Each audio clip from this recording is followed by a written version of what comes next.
परिचय है बल। आप चलती हुई गेंद को तेजी से कैसे चला सकते हैं?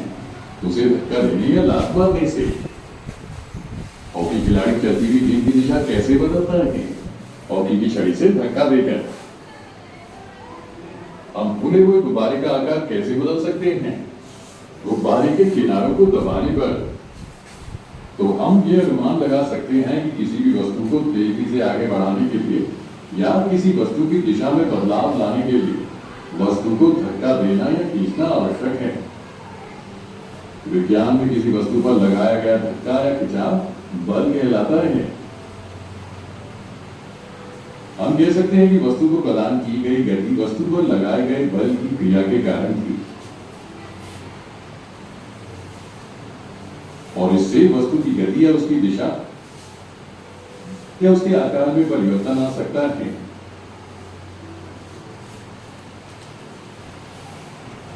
मान लीजिए एक लड़का और एक लड़की खड़ी कार के पीछे खड़े हैं, तो क्या उनकी उपस्थिति के कारण कार चलेगी? नहीं। लेकिन अगर वे दोनों कार को धक्का देना शुरू कर दें, अर्थात बल लगाना शुरू कर दें, तो कार लगाए गए बल की दिशा में चलना शुरू कर सकती है। हम इन स्थितियों पर गौर करें।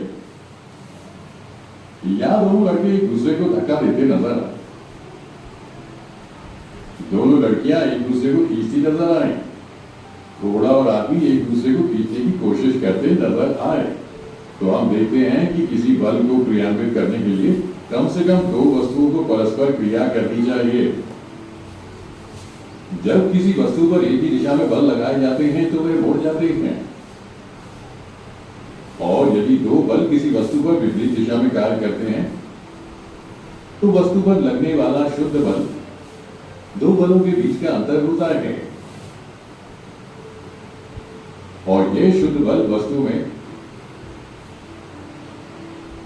या तो उसकी गति की स्थिति में या उसकी गति की दिशा में या उसके आकार में परिवर्तन लाएगा। बल के प्रकार।